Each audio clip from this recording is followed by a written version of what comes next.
TET pass নয়, এবার target 120+। Hello student, welcome to বিএসসিআই।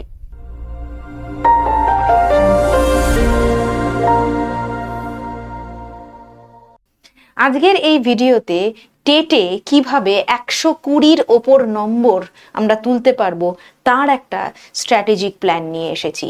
প্রথমেই দেখে নেব টেট দেওয়ার ক্ষেত্রে, প্রাইমারি টেটের ক্ষেত্রে ঠিক কি কি বিষয় আমাদেরকে পড়তে হয়। হয়তো অনেকেরই জানা, তবুও একবার শুরুর থেকে শুরু করি।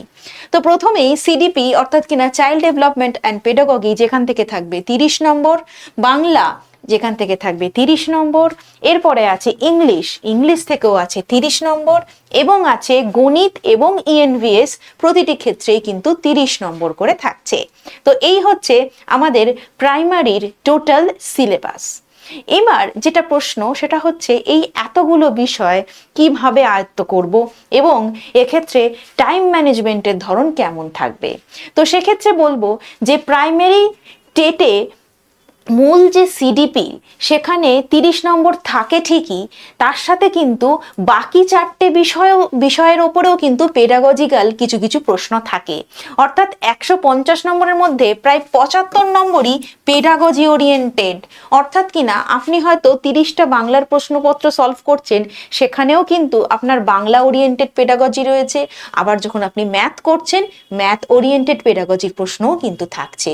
তাই পেডাগজি বিষয়টা কিন্তু প্রাইমারি টেটের ক্ষেত্রে যথেষ্ট গুরুত্বপূর্ণ। এবার চলে আসি যে বিষয় ভিত্তিক কিরকম ভাবে আমরা স্ট্র্যাটেজি রাখবো। প্রথমেই সিডিপির ক্ষেত্রে আমরা যেরকম যখন ডিএলএড করেছি তখন পিয়াজে, ভাইগস্কি, কোহেলবার্গ এই সমস্ত কিছু তত্ত্ব কিন্তু আমরা পড়েছি কি, তাই তো? সেই তত্ত্বের যে কনসেপ্ট সেটা যেমন রাখছি, তার সাথে তার অ্যাপ্লিকেশন, অর্থাৎ কিনা আমি সেই বিষয়টাকে ছাত্রছাত্রীদের পড়ানোর ক্ষেত্রে কিভাবে অ্যাপ্লাই করছি, সেই বিষয়টার কিন্তু একটা ভাবনা চিন্তা আমরা মাথার মধ্যে রাখবো। এবং দেখা যাচ্ছে এক্ষেত্রে যে ইনক্লুসিভ এডুকেশন বা অন্তর্ভুক্তিমূলক শিক্ষার যে বিষয়টি বর্তমানে জড়িত হয়েছে, সেই রকম করে ভাবনা চিন্তা করে একজন টিচারের উত্তর কিন্তু হতে হবে।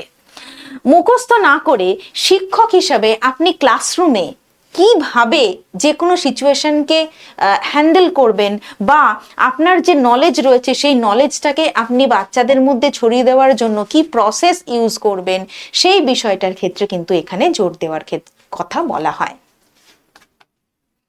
এবার যদি পরিবেশ বিদ্যার দিকে তাকাই, অর্থাৎ কিনা ইভিএস কিন্তু অত্যন্ত স্কোরিং একটা জায়গা, যদি আপনার সমস্ত উত্তর ঠিকঠাকভাবে জানা থাকে।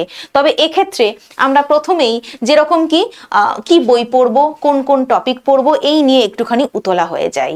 কারণ এই প্রস্তুতির পর্বে যেটা দেখা যায়, ইতিমধ্যেই আমার কাছে কিন্তু প্রচুর স্টুডেন্টের ফোন চলে এসছে যে ভালো একটা বই বলুন।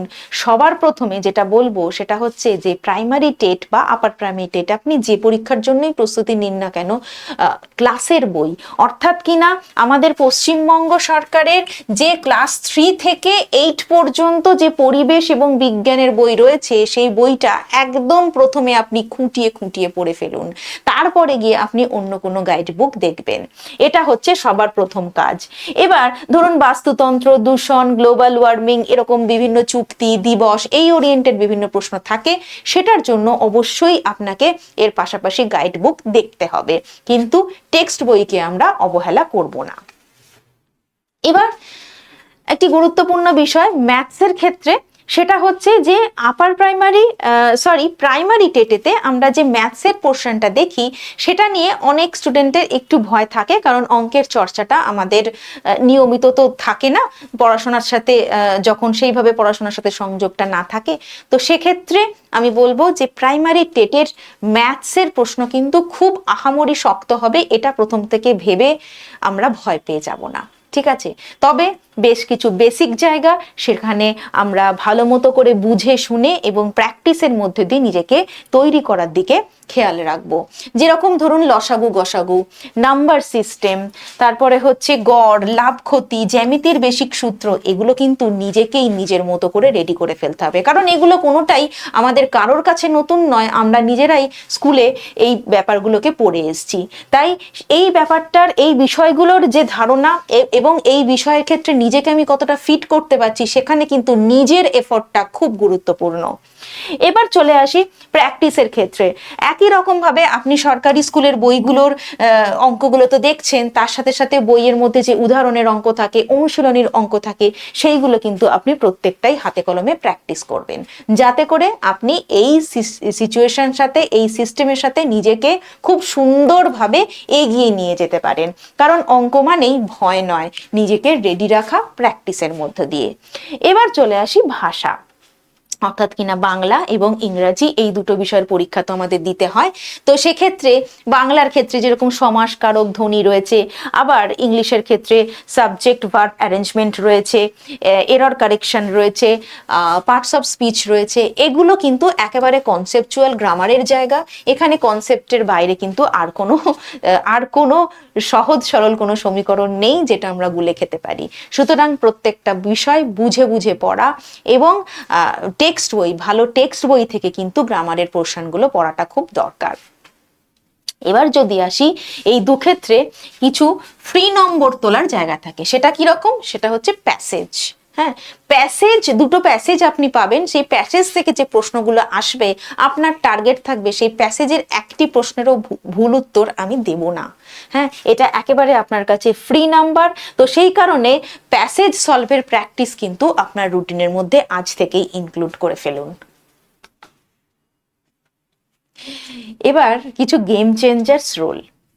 তার মধ্যে একেবারে প্রথমেই যে কথাটা বলবো সেটা হচ্ছে যে, যেহেতু নেগেটিভ মার্কিং নেই, আপনি 150টি প্রশ্নেরই উত্তর করে আসবেন। হ্যাঁ, কিন্তু এই 150টি প্রশ্নের উত্তর করে ওএমআর শিটের মধ্যে ফিল আপ করা ওইটুকু টাইমের মধ্যে, এটা কিন্তু বেশ ডিফিকাল্ট একটা জব। কারণ আপনাকে অঙ্ক কষতে হচ্ছে, তার জন্য একটা আলাদা সময় লাগছে, তাই তো? তো পুরো বিষয়টা আপনি এত কিছু পড়ছেন, যদি না সময়ের দিকে ধ্যান দেন, তাহলে কিন্তু আপনার পরিশ্রম বৃথা হয়ে যেতে পারে। তাই স্পিড এবং টাইমের মধ্যে পুরো বিষয়টাকে করার জন্য আপনাকে কিন্তু প্রথম থেকেই সময় ধরে পড়া করার হ্যাবিট করতে হবে। তো সেক্ষেত্রে আপনি ধরুন বিগত বছরের প্রশ্নপত্র নিয়েছেন এবং সেই প্রশ্নগুলোকে খুব সুন্দর করে আপনি সলভ করেছেন, বুঝেছেন। এরপরে যখন প্র্যাকটিস করতে বসবেন, তখন কিন্তু অবশ্যই আপনি টাইম ধরে ওএমআর শিটের মধ্যে ফিল আপ করেই কিন্তু আপনি পরীক্ষাটা নিজের সাথে নিজের একটা পরীক্ষা সেট করবেন। কেন? আমি এক্ষেত্রে বলে দিতে পারতাম যে আপনি টিক দিয়ে, হ্যাঁ এটার উত্তর তো এটা, আমি টিক দিয়ে চলে গেলাম। না, টিক দেওয়া আর গোল ভর্তি করার মধ্যে একটা সময়ের পার্থক্য থাকে, এবং বইয়ের সঙ্গে চোখের যে একটা বৈপরীত্য ঘটে, তাতে করে কিন্তু আমাদের কনসেন্ট্রেশন ল্যাক করে। তো সেই টাইমে সেই নার্ভাসনেস এবং সময় ম্যানেজমেন্ট সবটাকে যদি আপনি নিজের কন্ট্রোলের মধ্যে রাখতে চান, তাহলে কিন্তু ওএমআর গোল ভর্তি করেই আপনি বাড়িতে প্র্যাকটিস করবেন।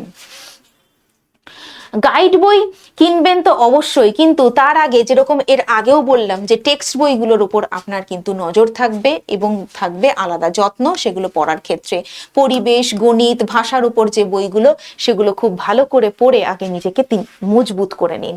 কারণ পেডাগজির প্রশ্ন বিভিন্নভাবে ঘোরাবে, এটা খুব নর্মাল ব্যাপার। তাই পেডাগজির কনসেপ্ট ক্লিয়ার থাকলে আপনি ঘোরানো প্রশ্নেরও উত্তর দিতে পারবেন, সেটা ভাষা থেকেই হোক বা অন্য যে কোনো বিষয় থেকে হোক। পরীক্ষার 2 মাস আগে কিন্তু আপনি অবশ্যই ওএমআর শিট অনেকগুলো প্রিন্ট করে নিয়মিত প্র্যাকটিস করছেন। কেমন? তো এখানে যখনই বলা হয় যে সময় ধরে পরীক্ষা দিন, প্রাইমারির ক্ষেত্রে বারবার এই কথাটা কিন্তু বলবোই, সেটা হচ্ছে কি যে ওএমআর এর ওপরেই কিন্তু আপনি মক টেস্টটা দেবেন। এবার সময়, প্রত্যেক দিনে আপনার যে রুটিনটা হবে সেখানে সময়ের বিভাজনটা কেমন থাকবে সেটা একবার দেখব। যেরকম গণিত প্র্যাকটিসের ক্ষেত্রে আপনি কিন্তু রোজ দিন প্রায় 1.5 ঘন্টা টাইম কিন্তু একেবারে একটানা গণিত প্র্যাকটিসের জন্য কিন্তু আপনি রাখবেন, আর পেডাগজির জন্য রাখবেন 1 ঘন্টা। আর অন্যদিকে রয়েছে ইভিএস টেক্সট বই পড়া এবং রয়েছে বাংলা ইংরাজি পড়া। এই সব ক্ষেত্রেই 1 ঘন্টা করে যদি আপনি রাখতে পারেন, তাহলে এই যে স্ট্র্যাটেজিক ওয়ে বলা হচ্ছে, সেইভাবে নিজের পড়াশোনাটা এগিয়ে নিয়ে যেতে সম্ভব হবে। সবকিছু শেষে বলবো এটাই যে টেটে 120+ স্কোর করা মানে একটা সেফ স্কোর করা। তো তো প্রথম দিন থেকেই যদি না আমরা টার্গেট ফিক্স করে নিই যে আমি 120-র ওপর পাবো, তাহলে কিন্তু সেই টার্গেট ফিক্স থাকলে তবেই কিন্তু আমরা কিন্তু সেই লক্ষ্যে পৌঁছতে পারবো। তাই প্রত্যেকের উচিত শুধু টেট পাস নয়, 120+ পাওয়ার টার্গেটটা আজ থেকে তৈরি করা। ধন্যবাদ।